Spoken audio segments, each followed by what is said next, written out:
Bill for More podcast, Denny Thompson, Pastor Joby Martin, and unrelated to me people for the last time, Kyle Thompson. Let's go. What's up, man? This is the first time we've ever met. I know. I'm glad to be here. We're definitely not related. We're basically best friends now, so it's all basically. good. No question. We fixed a bunch of quarterback problems before we started talking about this. So if you need any advice or something like that, hit me up. Let me know. I got the pleasure of walking in here a little early and hearing you guys, by the way. That's pure gold, which y'all just laid down now. Yeah, I mean, we could start there. I don't know when it's coming out, but it's great. Yeah, it's actually coming out the day his book comes out, and so he could, Joby just says some of the most offensive things whenever. It's just you got to be real careful with him. But no, we were doing an interview about his forthcoming men's book, which is right over there, Stand Firm and Act Like Men.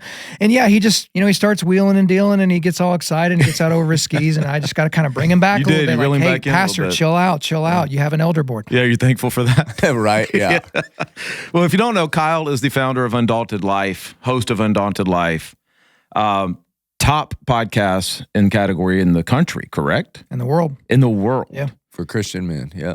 I have so many questions about like where that all started from. I actually really enjoy doing research for these things. And I thought it was perfect timing because you had Joby ask you a bunch of questions that just kind of answered my research. Why do you look giddy? Every time we talk about that episode, That's you just my favorite thing we've done. I've never seen you smile ear to ear. It was great. I know. I've gotten a bunch of great feedback about that, but your eating grin with the moment you got on there and now, it's like, God, I didn't know what to expect. Question I do have from there though, because one of the questions was, what's the biggest animal you think you could take? And I'm screaming, like, I just heard you talking about fighting. You don't think you could, what about a kangaroo? Dude, have you ever seen kangaroos fight? I have. They would jack me up. Like a preteen kangaroo is going to jack me to pieces. I mean, have you seen those red kangaroos that are out there like, freaking bring it, man? Yeah. Now, okay, there's a one guy that was going to get his dog and he like punched the kangaroo in the face. Right. If that kangaroo hadn't gotten surprised by that shot, because he was like, this mother effer just punched me in the face. Right.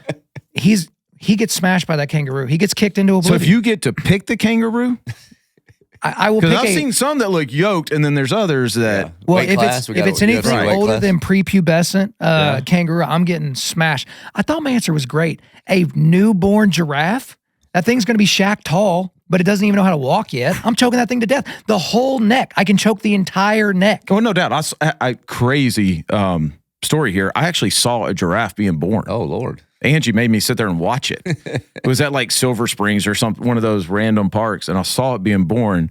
And so when you said that, I thought about it, and I do think you could take it because it's a little wobbly for a little while, but you'd have to get it pretty quick. You told me off air you're going to be getting into jiu-jitsu. It's part of your journey that you've really wanted to kind of get into that because you're just tired of outsourcing your violence to other people. Yeah, you just don't want manlier men. Because the thing is, if one man can hold you down, two can rape you. And so the thing about it is, whenever you got the rear naked choke on a guy, guys tuck their chin, right? And if you got a beard as well, you don't want to be the guy choking a guy and pulling his beard out and all that. Right. Giraffe can't do that. Yeah. They can't tuck the chin. You know what I mean? Yeah. And so I can you've got the entire neck to do the RNC, guillotines, all kinds of stuff. We'll work on it. Okay. We'll get you up to snuff. That's good news. And a serious thing, I do want to know though, when you started this thing, this Undaunted Life, what was the thing that made you go, I want to do this? Was there a moment? Was there an event? Was there a combination of things? Like, what was the thing that spoke to you and said,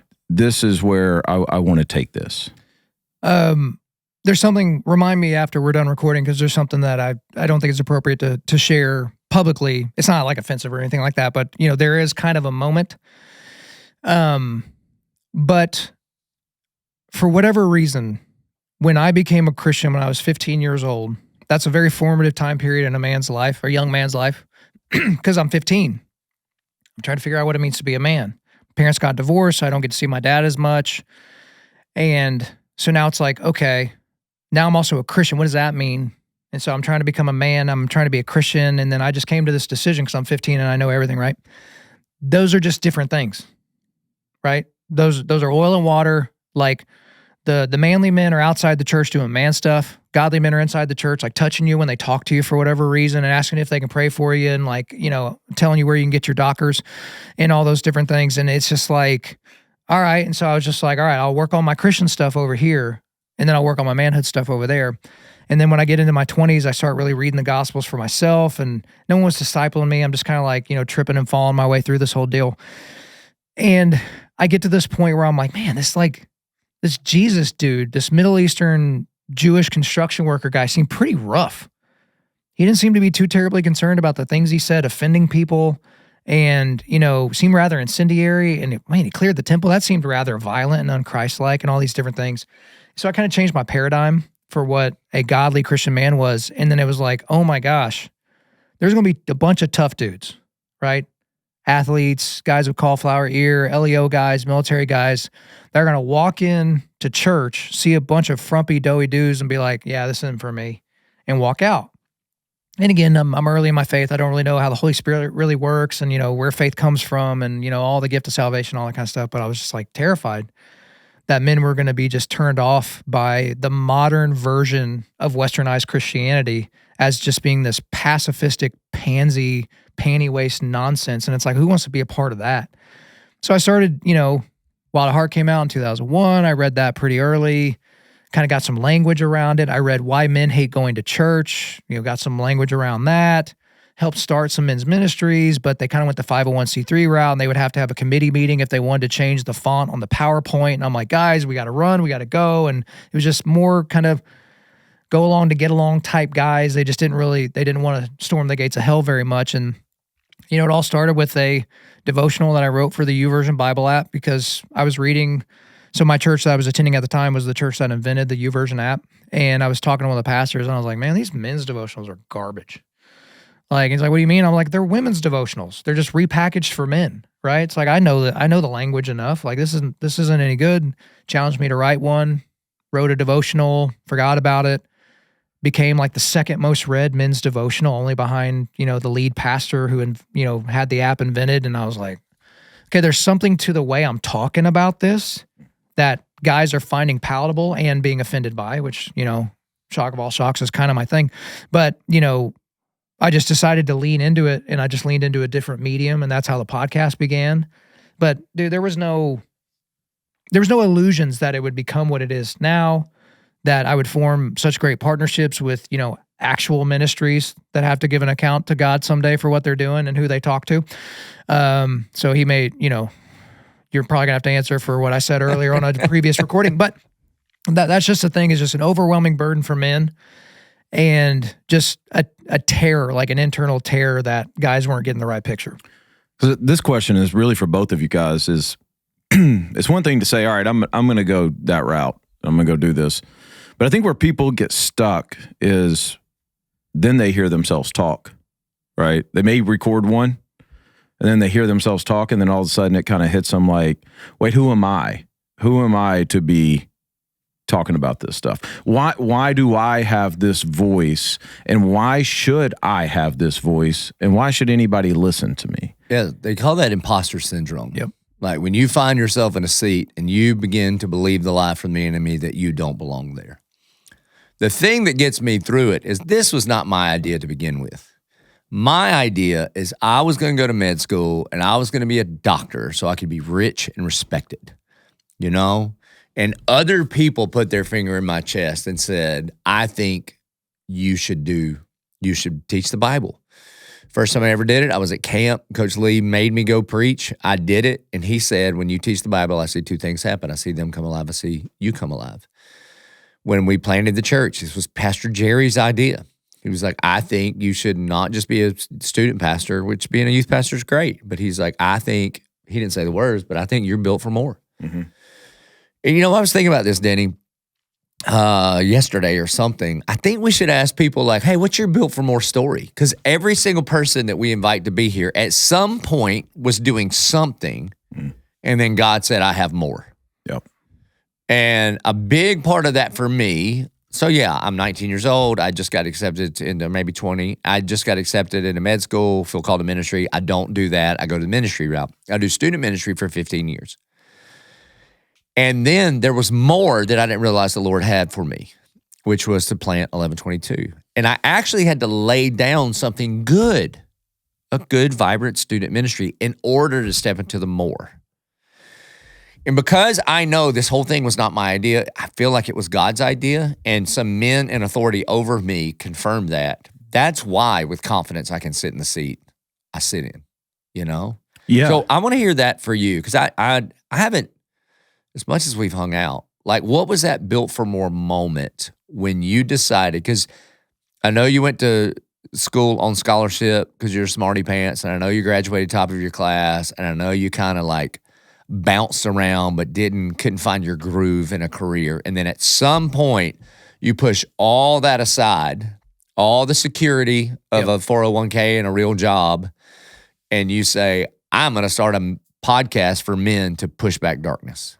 Well, and so, I started the podcast in 2017, working a career in sales and things like that, and it's not going spectacularly well, but I just needed to do something that was cathartic for me, so I could stop getting into Facebook spats about whatever thing. And so the podcast medium just lent itself to that, to where you could put thoughts on a sheet of paper and then just flow for 30 or 45 minutes. My first podcast, I say, this is going to be a short form podcast. And then my third episode's like an hour and 15 minutes long. So I didn't really stick to that. But I was just like, I'm going to work as unto the Lord.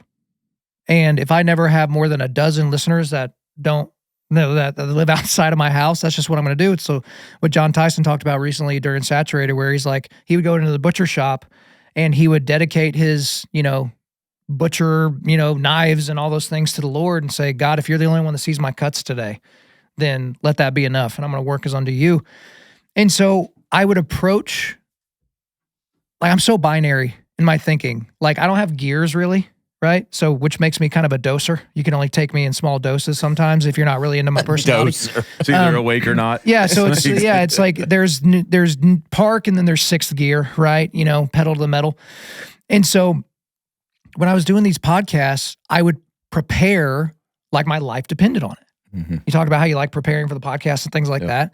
No matter what I was talking about, I didn't have the wisdom or the foresight to be like, someone's going to, 5 years from now, is going to go back to episode 1 and start listening and be like, has this guy been this dumb the whole time? Or is this just a new thing? Right? And so I just approached every episode that way. And everything I said, I meant with my full heart, right? And there are opinions that I would express differently now. There are things that ended up being not true that I thought were true at the time that I had to, buy back a little bit later, a little bit of a mea culpa. But there was a moment where I had some contracting work that I was doing with a company out of Austin, a tech company. I was doing some marketing and some sales consulting and things like that. It had come to an end. And one of my first thoughts was, I've been doing this podcast thing for a few years. I wonder if it's a thing though. Because it's just like a side thing. Once a week, I'm going to put out an episode and, it got a little bit of traction. And I tell my wife, hey, this work is over and all that. And one of her first things she says to me is like, I wonder if this is like the time to see if Undaunted is a thing, like a thing. Like, is Undaunted Life like a thing?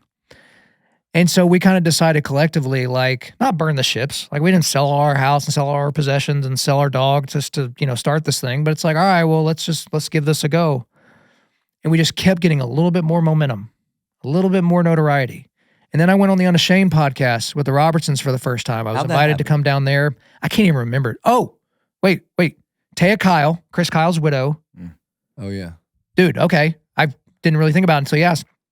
So at the time, I'm in my second studio, which is a larger closet inside my house. And, I'm doing audio recordings, no video. And I interviewed Taya Kyle, which the reverence that I brought to that How did you get conversation. Her? I have no idea. I probably just called a guy that, So you were just cold texted calling. somebody. Yeah, because nobody was getting pitched to come on my show. Like today, I get 25 or 30 pitches for every one I bring on. And at the time, I'm like, you'll talk to me? Oh, come on, let's go. And so I talked to her. The moment I stopped the recording, Taya goes, Kyle, you were built for this. Like, you're incredible. You were so prepared. Your questions were so good. You have such a beautiful, like, charming, like, approach to this, and like you've got me invigorated. And she introduced me to a guy who knew another guy who was like one of the Robertson cousins, and then they're like, let's bring this this ginger on the podcast, see what he does. So I go on the podcast, and then I enter the top Christian charts on podcasting for the first time, and I'm like, oh, Yeah. This is a thing. They don't send you a plaque or any money though. So it's like, it's not like a thing. Right. Tell me And about then it. but I'm like, so people liked what I said on Unashamed. And so then you get a little bit of momentum, and then then people start reaching out to you. Hey, will you have this guy on your podcast? And then you start getting to tell people no, which is awesome. It's like, no, I don't want to talk to this person. They're not interesting enough, right? You start, changing, and the audience continues to grow. You get other opportunities. And it's just, to put a bow on it, a few years ago, a guy I really, really respect basically offered me a C-suite job on the spot to do something like super fancy and awesome. And an opportunity that just a few years prior I would have jumped at without even thinking about it. This was my exact response to him. I go, bro, I'm over the X. I am over the X right now. You're not pulling me off this X. And he wasn't trying to, but he didn't know kind of where my head and my heart was at on the Undaunted stuff. And I'm like, I was put on this planet to equip men to push back darkness. You say that though in such a linear, like, I did this, I did this, I did this. There was never a point in that whole journey where, forget is the podcast going to make it, forget all that kind of stuff, but there was never a point where you were trying to find a voice to move forward. It was just, I'm going to go. I always had it. I've always had that confidence about what you're saying and being convicted in those. And I don't see the point in expressing an opinion you haven't fully thought out. I don't get it. So when someone's like, I think LeBron's better than Michael Jordan. I'm like, have you thought about it? Do you have a top 10 list reasons of why you would defend that to the death? I mean, in my college program, I did just as many presentations as I took exams. You know what I mean? And so I was constantly persuading people. I was constantly selling. I was a fat ginger growing up, and so I had to convince you to be my friend, right? So I had to be funny, and I had to be welcoming, and I had to be all the things. And so that was kind of kind of in my personality. So I've always been selling, right? Something, right? And so like cocksureness, I guess, was always just like a thing. And so that can get you into points where you come off as arrogant, or you come off as like kind of biting, or come off as like, way too sure of yourself. And so you got to be careful. But it's like, I always came into my presentations in college knowing precisely what I was going to say and pretty good idea of how it was going to be received, right? And I prepared as if my life depended on it. I prepared as if I had an audience of one. And so if no one ever listened to it, I could always stand by and be like, yep, I stand by what I said back then. I agree with me. That was kind of where my posture was. And, you can get that from somewhere, but I think God just kind of instilled that in me to where it's like, hey, there's enough mamby-pamby guys out there that are just like, well, if I could maybe give you an opinion that might shift you a little bit, or here's an affirmation you can say in the mirror. Like, that's just never been my approach. It's like, here's the way it is. If you don't agree, you don't have to. Move on with your life. There's 8 billion people on the planet. They're not all going to be your best friend. And I can't remember how you say it, but when you're talking about the content of Undaunted Life, that there's some political, there's some faith, culture, politics. There it is. Yep. So do that. Talk about that. Why? How come it's not 99% faith and 1% politics and 0%? It's a great question. Well, it's probably what you said. When we were just getting to know each other, you just go, Kyle, I'm the pastor, you're the prophet. Yeah. Like, I'm the guy that's got to shepherd a flock that I have to give an account to God for someday. And you're the guy that gets to pull pins on grenades and throw them into culture. Yeah. Right? I know we live in a fairly incendiary time, so that's obviously not a call to violence, but like, that's just kind of what I get to do, because you can't preach the news cycle. Right. That's not appropriate. Yeah, like right? this week, right. Yeah. Now, there are times when the news cycle predicates a shift in the content, but you can't just preach, this is what we should do based on tax policy or something, you know what I mean? Or sometimes I can't even keep up with everything.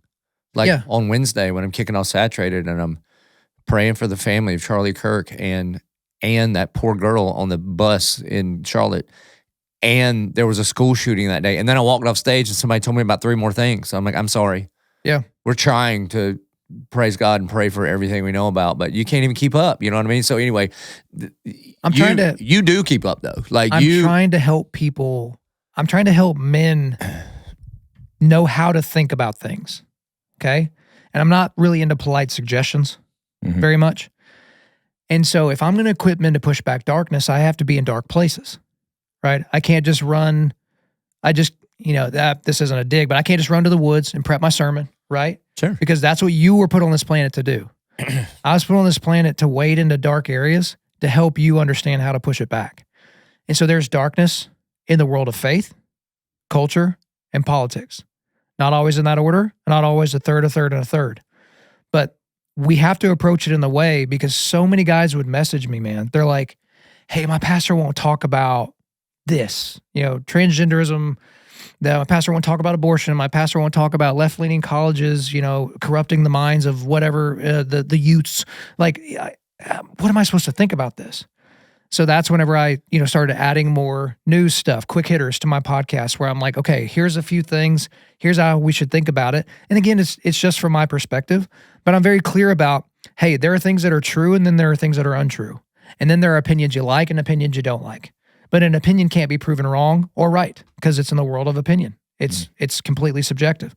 But there are enough things that are black and white, and there's not enough people that are putting a flag in the ground in one place or the other. So I was just trying to be a voice that was going to be a stalwart in that way. Well, I think people hear a podcast now and they know what a podcast is, and they think, oh, well, that's a cool job. Like, that's awesome. But I was in radio in 2017, and when somebody said they have a podcast, you were like, oh, that means you can't get on anywhere else. Like, right? Yeah. That was, it's changed a lot. It's been 8 years. And so it's got to be cool for you to think about sitting in a closet doing a podcast at a time where there wasn't that many people distributing podcasts, really. Yeah. It's not like it is now. Yeah, now it's, yeah. Oh, you have $50 in an internet connection? You're a professional podcaster. Yeah, we'll write the whole thing for you. We'll cut it up, the whole thing. And then seeing where it's at now, and then hearing you say what you were put on this earth to do, marrying all that together into what it is right now has got to feel pretty miraculous and humbling for you. Because, what you just described to me, you are as a person.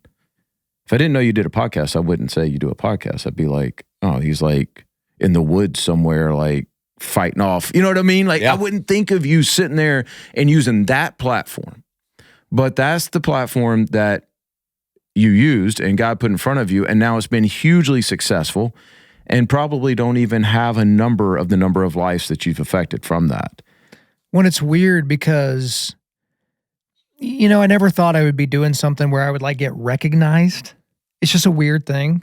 Like, and so people stopping you in the airport and like, yeah, this is an old hat for you, but getting stopped in the airport and, getting stopped different places like, hey, are you Kyle? Or hey, this is what you've done for me. And walking through the lobby at church.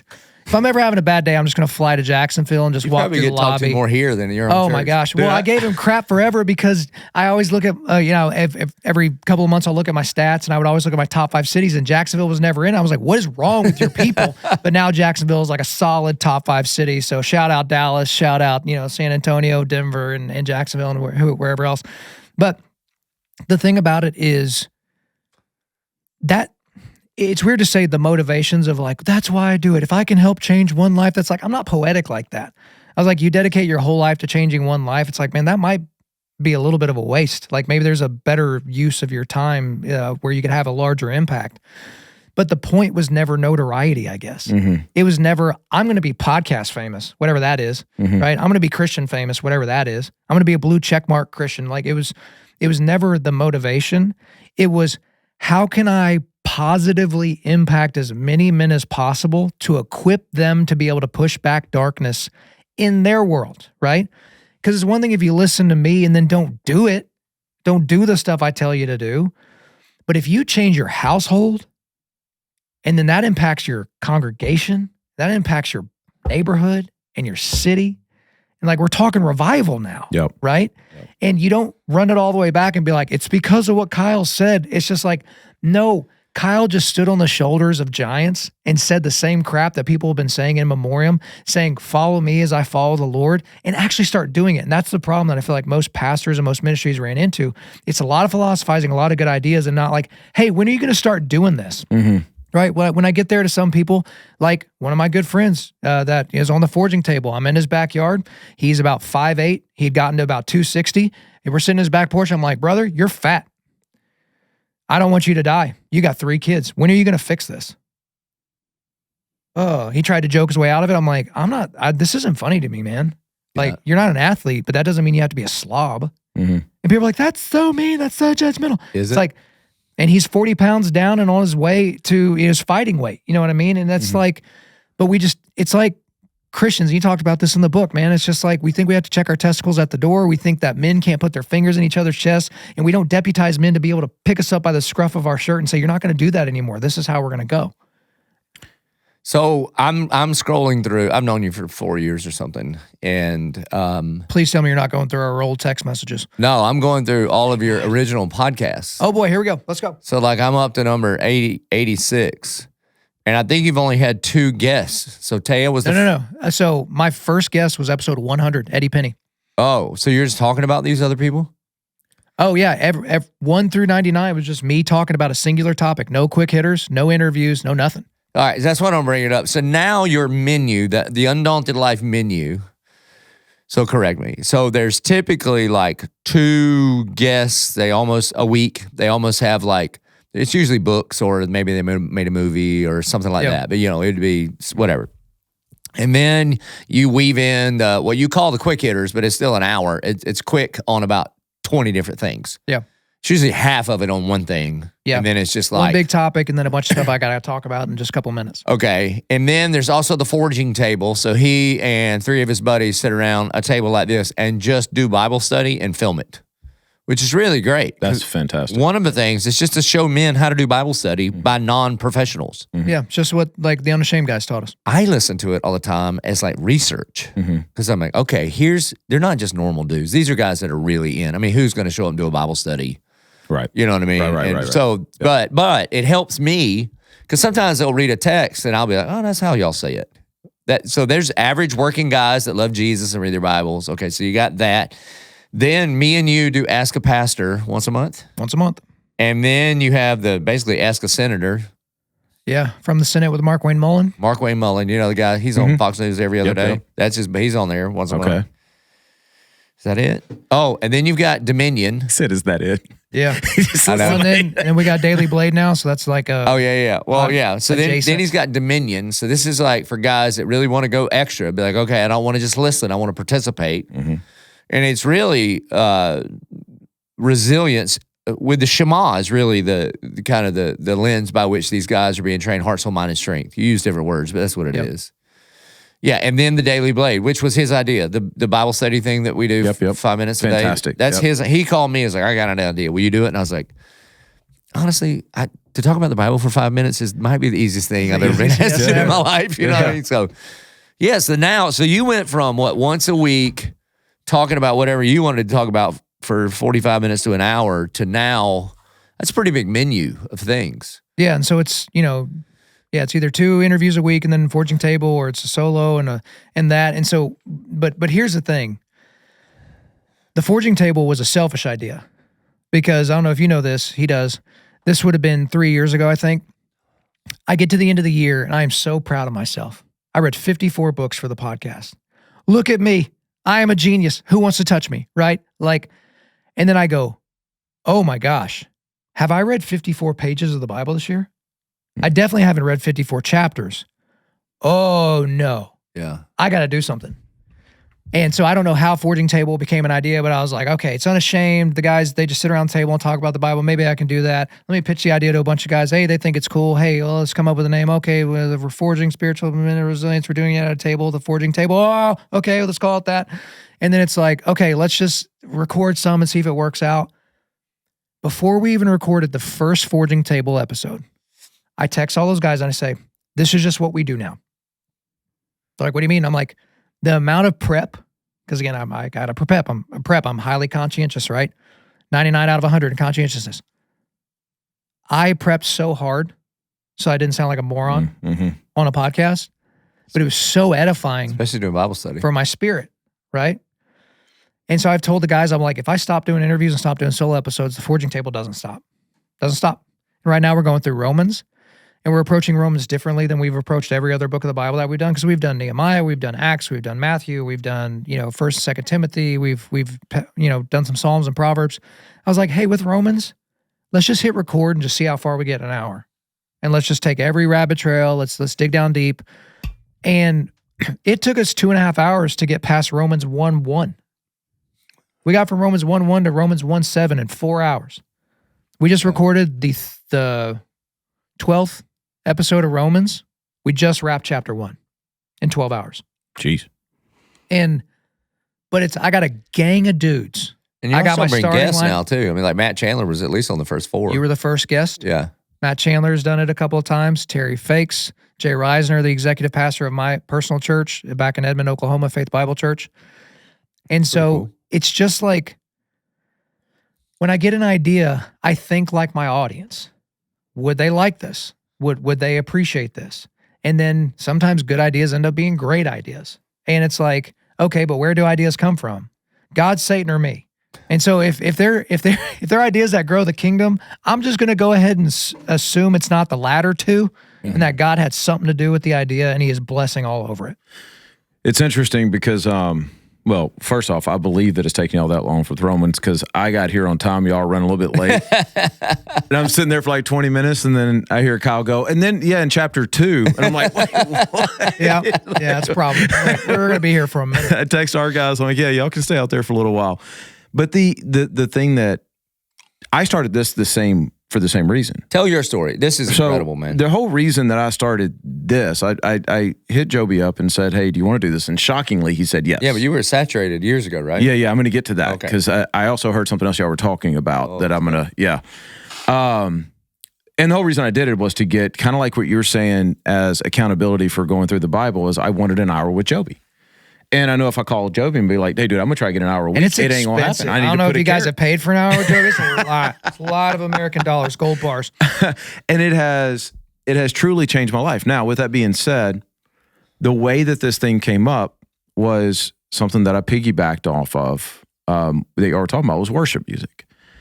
And I was always a guy that told my wife that if we walked in and the song was still playing, we were early.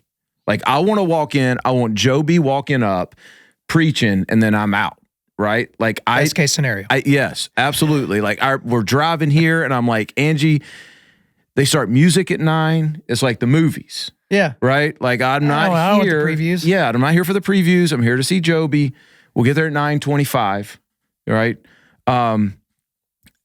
God has a good sense of humor because in Saturated a couple years ago, I didn't even make it to the preaching and just Wrecked. crushed me. Yep.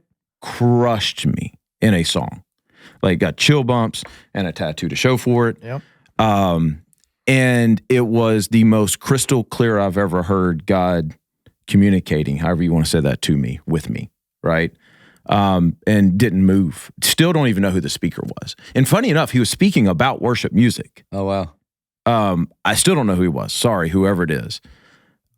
So that's kind of how this whole thing started. But what I realized this week was, and I know we're going to be delayed on this, but this is Saturated week. You know why God is so great to me in Saturated is because I prepare for it. I prepare to worship for Saturated. I don't do that during the week. Wednesday morning, as I usually go play golf, I woke up, I was like, I want to go walk on the beach. Terrible day to walk on the beach. Wind was blowing. Terrible day. Put in AirPods, which I normally don't do because I like the beach. Listen to praise music, all the music you don't like, and just walked. Yeah. Like 6 miles. Tears on the beach.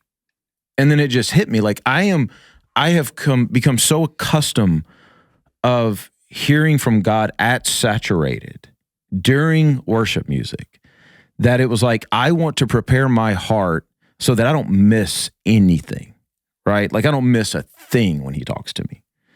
And I don't do that in normal situations, right? But it hit me this week that's why Saturated, not to mention it's just an awesome event, but that's why Saturated does this to me.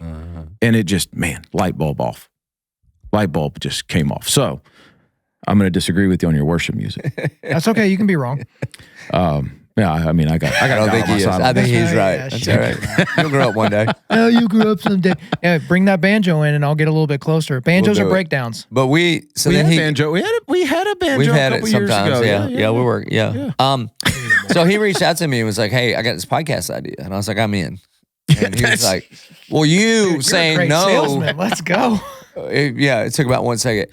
And he was like, you saying no was going to be the reason for me not Right. to do the thing God Correct. told me to do. Oh, it would have been your fault. Yeah. Yeah. No, 100%. Yeah. I was in Cincinnati. I was in Cincinnati. I'm like, I'm going to call this joker. He ain't going to answer. He's going to say no. It's going to take me off the hook. Within 10 seconds. Didn't even tell him really what Why'd the you say podcast yes? was. He's like, yes. I don't know, man. I just sensed the Lord in it. And I've known Denny for a while, and I knew the Lord was wearing him out. And he's got quite the platform. And honestly, it just sounded like something I wanted to do. If what I put my energy to makes disciples, I'm leading with a yes, not a no. I've got to be talked out of it, not into it. And so he's like, here's what I'm thinking, you know, and he's like, and he starts naming actually a bunch of the people that we've had on the show, you know, and it's like Colt McCoy and Brock Purdy and just on and on and on, Kirk Herbstreit and, you know, all these people. I was with Kirk. By the way, don't lose your spot. Kirk Herbstreit, if you're watching this right now, you blocked me on Twitter like 12 years ago because I was making fun of the Cincinnati Reds, and apparently you're very sensitive. Kirk, you're my favorite guy in college football. Can just unblock me on Twitter Denny's if like you don't best mind. friends with him. He'll All holler right, about yeah, it. hook We're gonna that send up that if you to don't him. mind. Yeah. All right. So it just seemed fun. It seemed like a kingdom building thing that was in alignment with who I am. Yeah. All right. We do the first one. Dude, my schedule right now is kind of crazy. And sometimes my team Who has 4 assistants, by the way? Who is, has well, you know, somebody told me, I forget who it was. They were like, you know, you're a big deal when your assistant has an assistant. I was Yeah. like, well, okay. So, Yeah. and so even like April's probably sitting over there and she was like, hey, listen, this is getting to be a lot. What if we cut some of this out? And even my wife is like, what is Built for More? Like, how is that a thing? And I just go, it's my ministry. There's many meetings that I go to and it does not make disciples. Yeah. And I am like, I have fun. The outputs far outweigh the input. That's a way to see if God's hand's in it. You know, I just plopped down on this chair and just talk about it. And then a part of the reason he asked me was simply this. He said, I've got to keep this thing about Jesus. So I know if my pastor's here, it's going to be a Jesus podcast. If it's me and just a famous football guy, it's going to, we'll kind of do the country music homage to the man upstairs. And it might not just stay like pure, like a discipleship podcast. And in the past few weeks, man, this thing's really popping. A lot of people are grabbing onto it. And especially what I hear from guys I know a little bit, they're like, I got friends that still won't listen to a sermon. Or maybe they'll listen to a little reel, but they're a huge Texas fan and they'll listen to Colt McCoy. Yeah. Or they're a 49er fan. They'll listen to Brock Purdy or, you know, and so I think but I've learned this about you since we've been doing this. Everybody knows you're a really talented guy and everything, smart guy, but dude, the way that you pick the people to disciple, like we've had person after person after person who have sat here that you've discipled, and they don't all look the same. They don't all have the same background. like Brock Purdy and Mac Dragic. That's right. That's right. Be more different guys. Logan Cooks. Patrick Young. Yeah. Like, I mean, they all shapes and sizes, and every single one of them, man, is like they're little mini Jobies running around, but they all are on fire right now, and they all have a direction, and they're heading in that direction. And sure, they may get knocked off like we all get knocked off, but they know where they're going. So I think that's one of the like greatest God-given talents that you've got is just the ability to go, that guy right there. Yeah, I try to stay sensitive to the Holy Spirit, and if I sense a nudge towards something that lines up with the Word, I try to lead with a yes. That's why we're tight. So when we first met, I did an interview on his show, and I thought, wow, that for the first book. And I was like, oh, that's cool. And then I started digging in and listening because this was 4 years ago. JP would have been 15. He's obsessed with Joe Rogan. And I was like, I need to find an alternative, you know. And I was looking for some Christian man podcast that would be engaging. So I listened to a bunch of them and then heard some stuff that I was like, I'm going to call this guy and tell him, if you say this is your goal, these words don't align with what you say your goal is. And just called him on the right day and said, hey, man, here's something you need to consider. And I thought we were going to fight, never talk again. That's the first time we ever talked on the phone. Right. And he was always bashing on big churches. And I was like, you say that you're trying to equip men to push back darkness. Not all big churches are the same. What you're actually doing is giving all these men an excuse not to go to any church. And he was like, oh, crap. I need to be more precise in my language. Mm-hmm. Then he called me back and he's like, hey, dude, got real tender, which is not your lead foot. And he was like, I don't really have like a big brother like nobody's ever done that. Can we hang out? Mm-hmm. And then I just prayed about it for a second. I was like, yes. And then the ball just, and then sometimes you just can't, like same thing with me and you. Mm-hmm. And then sometimes you just can't manufacture it. Yeah. No. You're just like, well, There's just momentum. this just feels like I've known this person forever. This is cool. You know what I mean? Yep. And then, dude, you definitely don't lack for ideas. and then it just kept building and building and building. And then, I don't know, 2 years ago, I go to some of our folks here and say, we're going to, I don't even want to call it partner. Partner's not even the right word. But we're going to support Undaunted Life because there's something there. And I don't want official partnerships where we're signing stuff. I don't want to be held responsible for what you say either. So I just want to pour a little gas on what you're doing and let's just see where it goes. At this point, now here's Kyle at Saturated, and we run an Undaunted Deep and like collab 2-for-1 podcast with the speakers after every one. He'll be back for the men's conference. Same thing. I mean, like he's going to speak at the men's conference, all these things. Same thing with me and you, man. Mm-hmm. So you just say, yeah, one step at a time and see what the Lord has. That is like a built for more recipe for success. Just do whatever he tells you to do. Yep. And you don't know where it's going to end. Yeah. Like in that verse comes from John 2:5. They had no idea water's going to be turned to wine. They're just doing the next right thing.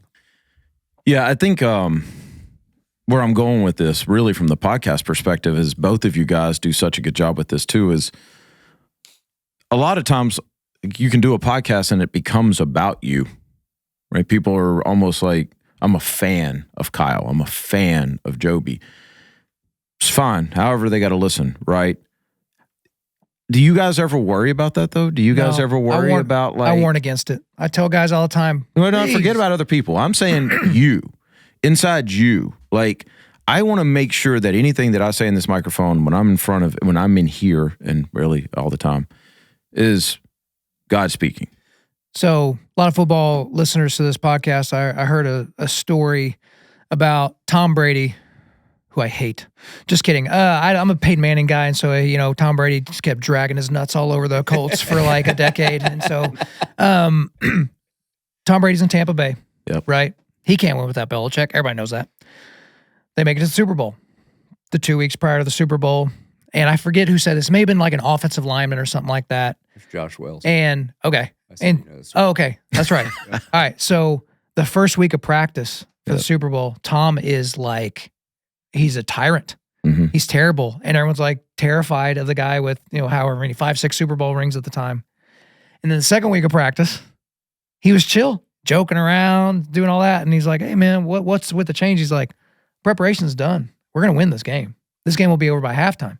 And that's when they smashed the Chiefs. It was over at half. Right. They smashed, and it was funny how good Tampa Bay was doing. I remember sitting there laughing, being a Tom Brady hater, just like, okay, fine, you're the GOAT. Dang, come on. And it was just one of those things where like, I believe in my preparation for the show, and I believe that if God doesn't want me to say it, he's going to give me that thing inside of me that's just like, something's weird here, something's off here. And back to something that Joby said, I don't know if you told me this or Britt or Vinky or somebody, but whenever you were telling the elders, hey, we're going to support Undaunted Life, blah, blah. Well, one of the elders doing what elders should do is like, okay, well, we need to know what he's going to be saying. We need to know who he's going to be interviewing before he does it and all that type of stuff. And Joby goes, actually, what we're going to do is we're going to do none of that. We're going to give him support. And if he goes haywire, if he goes apostate, if he goes somewhere, we can just disengage. There was no official partnership to begin with. And so I don't have to answer for what he says, while at the same time understanding that because this is not a podcast that's affiliated with a denomination or with an official church or something like that, I am not accountable to elders. Right. But you know who I am accountable to? My mentor. You know who I am accountable to? My Foxhole guys. And those are guys that are my biggest fans and all that, but they also don't mind interrupting me. They also don't mind telling me, hey man, nah, that wasn't it. You were very fervent in your opinion. That just wasn't it. You know what I mean? And so it just made it better because I'm not putting everything I say through the lens of what are the, top 10 reasons why Church of 1122 exists, or what are the top 3 goals of the Baptist, whatever convention for this year. Like, that's not the way I'm thinking. It's like, I need to equip men to push back darkness, work backwards from there.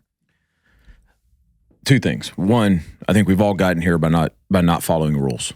Right? That's a good way to say it. Yeah. I think, all of us have gotten to where we're at off of saying, I have a vision. I know what I'm doing. Maybe I don't, but the screw up's half the fun. Yeah. Right. And so I love that. I love that part. I love that so much. But the other thing that's hitting me as we're doing this is we talk all the time about getting uncomfortable and go. But what we're talking about today, really, all three of us have mentioned it, is the preparation to go, right? Me preparing for Saturated. You talking about your preparation is what gives you the confidence to talk the way that you talk and things like that. That's something that we haven't talked a lot about on this podcast. So we have talked about you just got to go run. But the preparation piece of all of this is just as critical, not as critical, but it is a part of all of it. The biggest part is stepping out and doing it, right? Well, but can we talk about just that preparation to do anything as unto the Lord? Like, because you're supposed to do everything. So that includes preparation. I can't just sit here and talk to you and not know who you are. Yeah. Jesus prepared for 30 years before his public ministry of 3 years, right? So his public ministry was 10% of the time compared to his 30 years of preparation. The Apostle Paul did 3 years in Arabia post-conversion. Yeah. Before he became the Apostle Paul. You look at any of the apostles, the Rock, any of those types of things. There were 3 years of training with Jesus before they were sent with the help of the Holy Spirit. And some of us just don't know we're in training. Some of us don't know because we can't connect the dots looking forward. We can only connect the dots looking backwards. Oh, that formative opinion or formative experience, that time when I was accompanied in the valley by God, that time when this happened, when Satan attacked me this way, we can connect all those dots. And if you're over the X, it just reinfuses that things are correct. So recently I called Joby. My boy's about to do jiu-jitsu class, and I was going to do the adult class. And I called him and I said, Satan's attacking me. And you're like, okay, how? I was like, about you. And you're like, well, what do you mean? I'm like, I'm getting these thoughts of, hey man, Joby's not really in your corner. Joby's not going to go to bat for you. You know what? Y'all are just a little bit too different. Hey, you're eventually going to say something that is just too hot and he can't. He's going to have to distance from you, right? And I'm like, man, come on. But I sat in those thoughts for a couple of weeks and I was like, this is stupid. I'm just going to call him. Do you remember what you told me? He goes, for better or for worse, you're stuck with me, brother. Like, we're in this together. Mm-hmm. Like, we're riding until the wheels fall off on this ministry thing. And that doesn't, because I'm not an employee of Church 1122. Like, I'm not in any official capacity doing this thing. It's just because this church, this congregation, and these people are helping me equip men to push back darkness. And the people that are in your flock are being equipped in some way, shape, or form by the stuff that I'm doing to be able to push back that darkness. All that is undergirded by preparation, right? The good luck is the residue of hard work. You've probably heard that, right? Oh, this guy was an overnight success that's been doing it for 10 years, right? It's what's done in the dark will be brought to the light. So I'm full of sayings, right? I'm basically a walking bumper sticker right now, but what's done in the dark, it will be brought to the light. And at some point, if you're undeniable, you're undeniable. Mm-hmm. And so the cream rises to the top. Like, you're going to get to a point where what you're doing and how God is anointing it is just flat out undeniable. So if you get passed over by a coach, if you don't make this team, if you don't get to be a guest on that podcast or whatever the thing is, it's like so many people are worried about the opportunity and finagling their way in. It's like, hey, can you just sharpen your sword a little bit? Yeah. Because when the day comes and the lights are on, if you haven't done all the prep work, you're going to drown anyway. So it's like, get after it now. I love if you're undeniable, you're undeniable. Where I'm at right now don't make any sense, but it does to somebody, right? Like, I see it now. Denny, when I listen back to these things, one, you're really good at this. Oh, I appreciate it. And you're really good on the radio, too. I mean, I heard you on the radio the other day at like noon-ish or something. Yeah. Was that just a spot or is that? I do Mondays People at still 1. listen to the radio? Yeah, okay, especially here. Mondays at 1. 10XL, home of the Jags. I listen during football season only. That's why I hadn't heard you, because I don't listen. I need an official NFL team because I've since Peyton Manning retired, I haven't had like a team. So I guess I can just baby, hop on the bandwagon. Yeah, we're undefeated. So, but one of the things, something that is challenging to me because of you, genuinely, and we know each other. Obviously, we talk off of this. Right. I've never once heard you talk about what one of your athletes can do for you. Yeah. I've never once heard him be like, man, I need this guy to get that contract because I need to get that. Right. All he talks about, like he doesn't even talk about himself. He just talks about how he doesn't use these exact words, but it's just to serve your guys. Yep. Yeah. And if anything, sometimes you'll brag on them like a dad would brag on, like dad brag. Mhm. Like, you see Carson back? Boy, Yeah. he's back, Yeah, you know? yeah. But I just know it's, because you're for him. But what people don't see or know, I mean, they know it because he was on here and he told the story. But when he had elbow surgery, you went and stayed in the hospital with him and then rented a room and did recovery with him and did Christmas with him. I mean, Yeah. but that's it. That's I think, I'm sure there's lots of quarterback coaches or whatever, but there's not a lot of quarterback trainers that care like that. And I think that's a big reason why your entire business, that's a big part of why God used you to be where you are. It's not just an accident. I appreciate that, and I will say it's the only reason I do what I do. And we talked about this with Brock. I have a hard time taking credit for anything in that world because it feels like stolen valor. It does. Yeah. It makes sense. It feels like It's like a derivative of imposter syndrome. Yeah. God put me there for a reason. It don't make any sense at all because I wasn't a great quarterback. I wasn't even a good quarterback. I handed off really well. That's what he says. I didn't even have to stretch. Yeah, bro. Like world class handoffer now. He's like, I didn't even need a helmet. Didn't need a helmet. Nothing. Can you imagine being Derrick Henry's quarterback in college or in high school? I saw him. He was here. He's from Yulee. I heard that this is crazy to me. I'm sorry to bust it up, but it was so funny. Derrick Henry's been in the league for 9 years. He's rushed over 2,000 yards in a season twice. He still doesn't have as many rushing yards as he did in 4 years of high school ball. Bro, you should have seen him in high school. That's how many. When he got to Alabama, this is a Nick Saban story. Nick Saban comes up and he's screaming at him in practice. And Derrick Henry, who's a nice dude, because he blew a blocking. And he assignment. came to me, he's like, Coach, listen, I don't know what you're talking about. I don't know anything about They football. just gave me the ball, and they just said left or Run right. that way. That's literally, he just said, they only said left or right. And I would just there run. wasn't nothing you could do about it either. Bro. Nothing. Nothing. I love Yeah, the guy he's who was like, how many guys did he make quit football gosh. mid-season, just getting trucked by that dude for an entire afternoon? Yeah, and at the time I was like, I don't remember who I was working. I was like a writer for somebody, just to try to get $50 however I could, and I wrote that this guy's going to be a great defensive end. You can probably still find it somewhere. Oh my gosh, he may still. You never know. I can It's not- remember, it's not over. because he set the national rushing record It was from Yulee High School. We have a campus right up there. Okay, so, and I was like to Gretchen, I was like, he'll never make it in college. He runs too upright. He's too upright, yeah. And I was like, he'll never make it. Well, boy, was I wrong. And then gracious. 10 years later, on a single run, he runs for like 90 yards and stiff arms 17 of our players. That means 6 of them, after they got knocked down, they got back up, chased him back down, and he threw him down. That's the most embarrassing thing. Why is every highlight against the Jags? The Saquon backwards jump. Oh, that's against us. That you're going to see forever. We're going to be first in heaven. Listen, That's I believe. I think Liam's going to take us to the promised land. I think Tony's going to get that. He's got that locker room going right. Yep.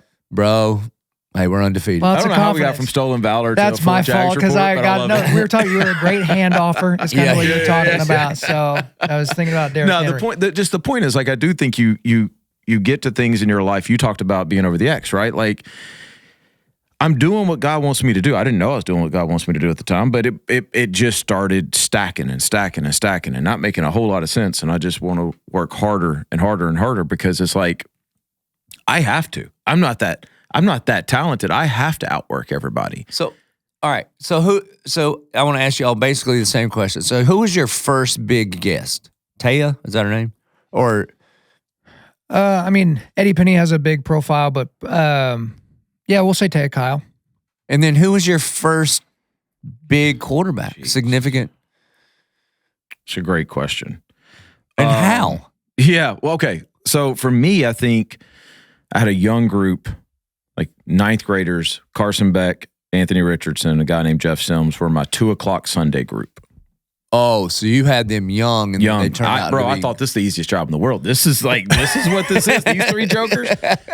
And then I had some other like college guys, but those were the ones that were like, oh, these guys are different. But I'll tell you what did it for me was, and I love this guy to death, Gardner Minshew.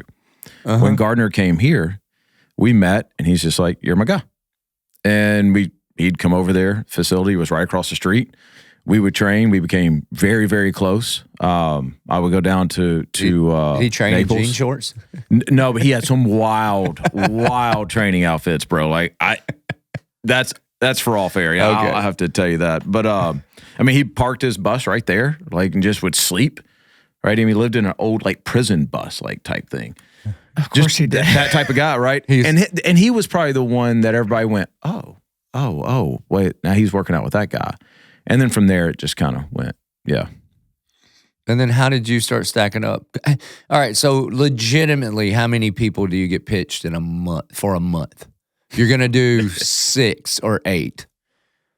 I mean, the math is roughly, I bring one, so I'll do, the month is different. I get about 25 to 30 pitches for every one I'll bring on.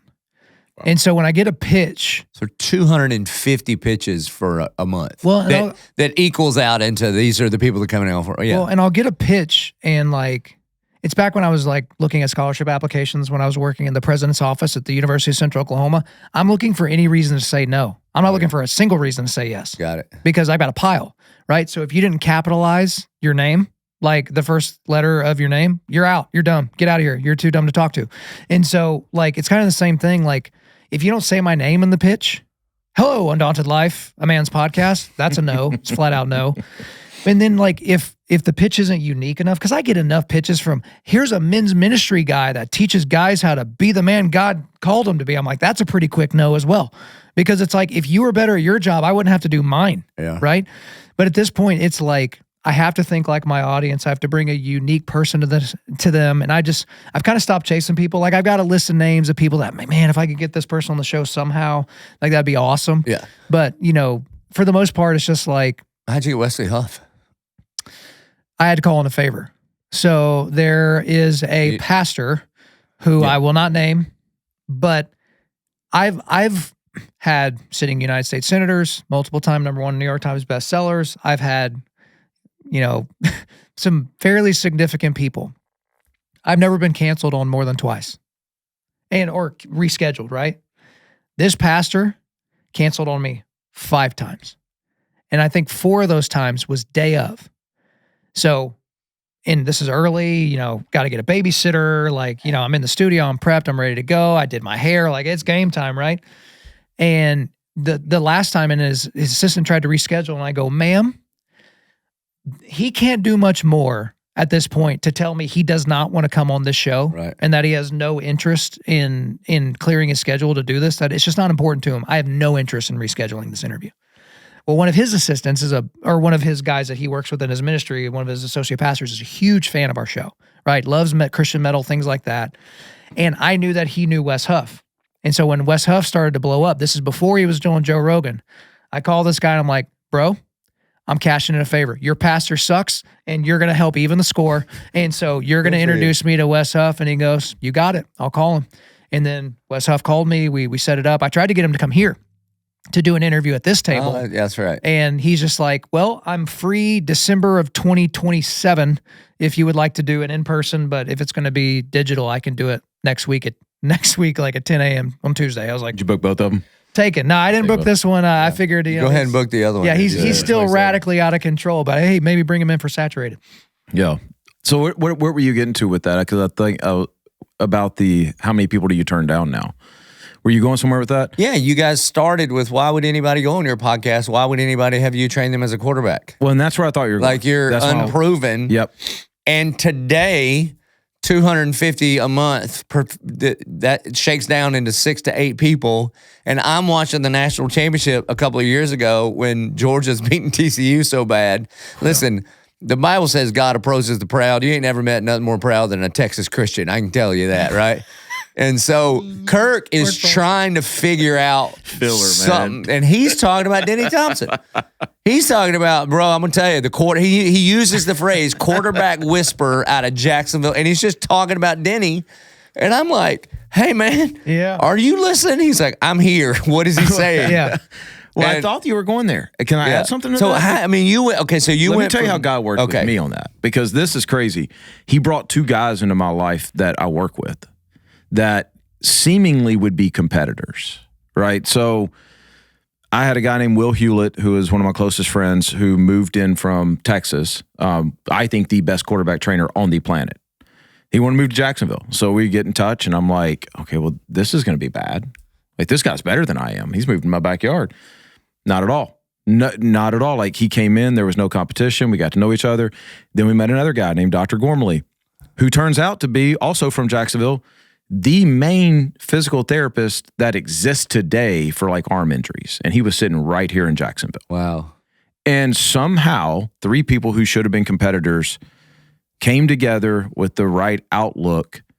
And we still to this day don't really have a deal together, but we all just work together. And those 2 guys have done more for me and my name and the advancement of my business than anybody in the history of my business. And they quite frankly, I feel bad that I get so much credit because of the work that they do. I'm largely riding on their back at this point. So that's the way that this thing blew for me. There, bro. No, it's the truth. It's the truth. I mean, they're fantastic, and I thank God for them every single day. And I would not be here if it wouldn't have been for him bringing those 2 men into my life, without a question. It had nothing to do with anything else but that. Yeah, you are, Kyle. You are a bit of a unique bird in that it was kind of through conversations with you and your wife. There's almost always some other men saying, here's what I see in you, here's what I think you could do. Actually, I think lately what Phil Robertson said over you last year or whenever that was. I heard that on y'all's podcast, bro. That if you want to tell that story here, that's incredible. Yeah, so basically every summer I go back down to West Monroe and I do the Unashamed podcast, and you know, when I would appear, Phil would say less and less words, and they've got some dementia and Alzheimer's in their family, and so you could kind of see the decline. And I knew the official diagnosis before the public did about his condition or whatever. This is probably a couple of years ago. What we did was he had a book called Uncanceled coming out. And so the first time I interviewed him for the show, he was just set up with a laptop. You know, his assistant got his laptop set up, and he's just sitting in his recliner, and he's just, well, look at here, man, just flipping through the Bible and all that. But I was like, hey, whenever I come down to do Unashamed, would Phil just like to just stay in the chair and hang out, and I'll just do a live interview, or not live, but an in-person interview for the new book. They're like, yeah, sure, no problem. So we do Unashamed, and then, Al and Jace leave, and so I sit in Al's chair, and Phil's here, and, we flow for an hour about the book, because I knew if I structure it too much, it's just, it's going to be wasted preparation time, because he's going to talk about whatever he wants to talk about. And so the interview's done. Turn the cameras off. They're getting everything shut down, and I think Phil's going to do what he always does, which is take off his headphones, set them down, grab his Bible, hop in the truck, go home to Mama Kay, right?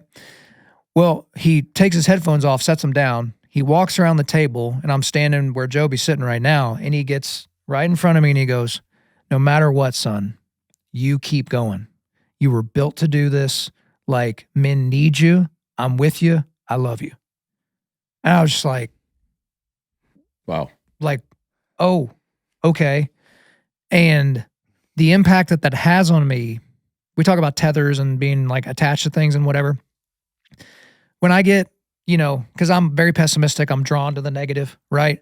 So I can get 100 positive, you've changed my life comments, and one doofus is like, your beard's gay and I don't like you, and everything you say is stupid. And then I focus on that guy, and I'm like, I just like, that's kind of where my personality goes. And, I was talking the other day about the Daily Blade. Like we just went over 2 million downloads, like super fast. And like, it's been so great. But if you look at the negative reviews, they're all about me and not about this dork. And so it's like, everybody loves Joby, but he's got his own sitcom, and I'm just the guy like, hey, be my friend. And so, but I go back to what Phil said. Yeah. And I'm like, that man had at that point spent half a century serving the Lord. Yeah. Yeah. And he took time out of his day and said, look, son, like, and it was almost like an anointing, right? It felt like he was Samuel, right? Just like pouring a bucket of oil on my head. Like, because he saw something and then he said something, right? Mm-hmm. And, I can just always go back to that. My first big interview where I was like, what am I doing here, was John Eldridge. And then John Eldridge became a mentor of mine. And when John Eldridge on a mentoring call goes, hey, Kyle, I love you, man. Yeah. You're doing so good. Yeah. It's like, what? You're the wild heart guy. You're the guy with the thing. And I've just had enough of people like that are just like, they don't have to say, hey, Kyle, don't ever give up, because I don't quit stuff. You know what I mean? Mm-hmm. But whenever I'm just frustrated or down and, no one talks bad about me like I talk bad about me. And so when I'm in that, hamster wheel and negativity, like, it's being able to go back to something like what Phil said and what he spoke over me. Yeah, I had the thought the other day of, it's just like the bringing people to God is not a point; it is the point. Preach. The point. And the best way that is available for me to do that right this second is this. Yeah. That may change. I hope it does. I mean, I want to do this. I want to do this for the next 10 years, and I want to grow this thing. I want to do things that's never been done in the podcast space. I want to do that. I also want to get out of my comfort zone, though, and I want to do more and more and more. And that's why you're starting your jiu-jitsu journey. And, you're just like, you're going to put the clubs down. And so Wednesdays is not going to be golf day. It's going to be danger pajamas day. Murder yoga. It's just folding up people's clothes while they're still wearing them. You know what I'm saying? That's what we're going to move. I don't have anything against it. I appreciate your dedication. We need to play golf together. That's what we need to do. We do. All right. Yeah, we do. I don't have anything against jiu-jitsu, bro. Well, we're going to do some after this. Okay. So be ready. Man, we could do this all day, and y'all have been doing this all day, so we'll move on. Do you have anything? That's honestly, I'm really proud of both of you. It's really cool to call you both friends and to watch God's hand in your life. And I know you guys do this, but when God uses you the way He uses both of you, He also wants to do things through you, because your opinion of other people, it actually matters.